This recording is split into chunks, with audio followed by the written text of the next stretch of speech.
So hello guys, ẹ ká jẹ́ wo fídíò ìbà ẹ̀sìn. Kíní tó ń ṣe òun náà ń pè ní plastic chamber.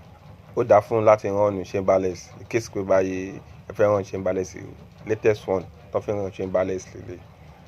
Ṣé ọ̀rọ̀ tí mo sọ yẹn débi pé tí chamberless yẹn wá block ẹ lè ráyè tú ẹ̀ tó lè padà bí chamber bí ọ̀wọ́n dọ̀tí yẹn. Àtúlò lè fún chamber tẹ fi mọ block yẹn ẹ ní lè mọ block mọ ẹ kàn máa gbélé síbẹ̀ tẹ kàn máa fi cement ọ̀tẹ̀ fi block mọ́ mọ́lẹ̀. So irú tí ìgbẹ́ ṣe ń jára ògiri tí gbogbo ògiri ń wet yẹn kò ní lè máa ṣe bẹ́ẹ̀ mọ́. So thank you, follow me for more.